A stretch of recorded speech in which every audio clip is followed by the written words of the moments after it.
तो आज मैंने सोचा कुछ अलग किया जाए, तो मैं आ गया हूँ अपनी दोस्त, अपनी कलीग की शादी में जो थी नोएडा में।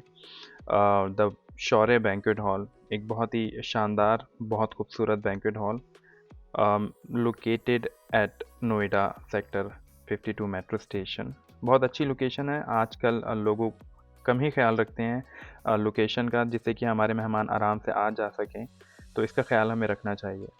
बहुत ही सुंदर बैंक्वेट हॉल था। यहाँ पे आप देखें, चॉइस ऑफ कलर्स जो डेकोरेशन में था, जिसकी बहुत अहमियत नज़र आ रही थी, क्योंकि उसी से खूबसूरती बढ़ती है।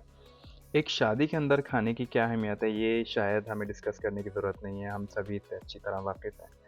तो यहाँ जो मैंने मेन्यू देखा, एक बहुत बड़ा मेन्यू था, हर चीज़ बहुत शानदार।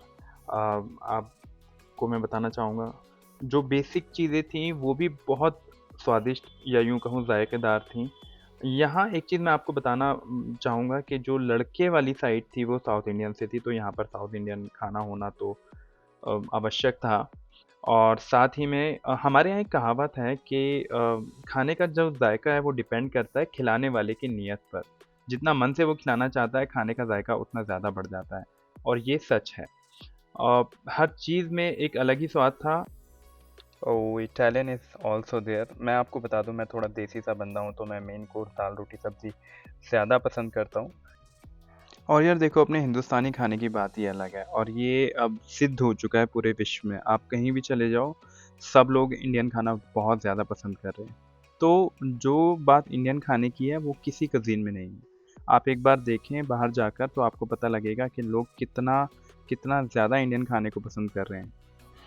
तो ये आ चुका है हमारा इंडियन खाना, छोले, कढ़ी, साग। साग बहुत टेस्टी था, और आप देख सकते हैं साग के साथ यहाँ पर गुड़ भी सर्व हो रहा था, और मक्के की रोटी, जो पूरा एक ट्रेडिशन है साग, मक्के की रोटी और सरसों का साग, और मलाई कोफ्ता, और जो जो आम तौर से चीज़ें होती हैं वो सभी यहाँ पर थीं। और एक चीज़ मैं आपको बताना चाहूँगा, यहाँ पर एक लाइव दाल तड़का भी सर्व हो रही थी, जो आप देख सकते हैं अपने सामने। बहुत टेस्टी ये दाल थी, मज़ा आ गया खाकर। और साथ में एक चीज़ मैं आपको बताना चाहूँगा, तवे की रोटी। I love it. मुझे तवे की रोटी बहुत पसंद है, हाथ की रोटी जिसे मैं कहता हूँ। अगर हम बात करें मीठे की, तो काफ़ी चीज़ें थी मीठे में भी, लेकिन ये जलेबी विथ रबड़ी, आय हाय हाय हाय! देसी घी की jalebi with rabri, what a combination! तो आइए अब मैं आपको लेके चलता हूँ पहली रस्म की तरफ, जो थी रिबन कटिंग सेरेमनी। ये जो छोटी-छोटी रस्में हैं ना, ये शादी की जो खूबसूरती है उसमें चार चाँद लगा देती हैं। तो ये एंट्रेंस पर दूल्हा जो है रिबन कट करेगा, और साली शायद तालियाँ जो होती हैं वो कुछ नेक वगैरह लेती हैं, मुझे बहुत ज़्यादा पता नहीं है इसके बारे में। अभी दूल्हा बैंक्वेट हॉल के अंदर आ चुका है, और ये जो वर्ड्स हैं ब्राइड ग्रूम, ये सब मुझे नहीं पसंद। तो मैं तो भाई दूल्हा को दूल्हा और दुल्हन को दुल्हन ही कहने वाला हूँ। दूल्हा यहाँ पर बहुत अच्छा लग रहा था, बहुत हैंडसम जिसे कहते हैं।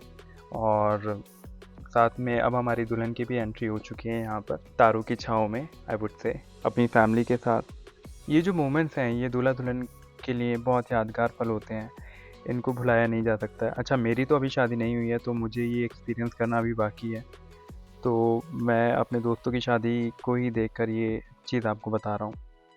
इस शादी को शूट करने का मेरा एक मकसद ये भी था कि हमेशा सेलिब्रिटीज़ की ही शादियों को कैप्चर किया जाता है, उन्हें ही अ, कवर किया जाता है। तो क्यों ना हम अपनी आम ज़िंदगी में जो हमारे जो क्लोज़ वन्स हैं, उनकी शादियों को भी कैप्चर करें, उनको शूट करें, और उनको एक-दूसरे को दिखाएँ, एक-दूसरे के कल्चर को एक-दूसरे से इंट्रोड्यूस कराएँ।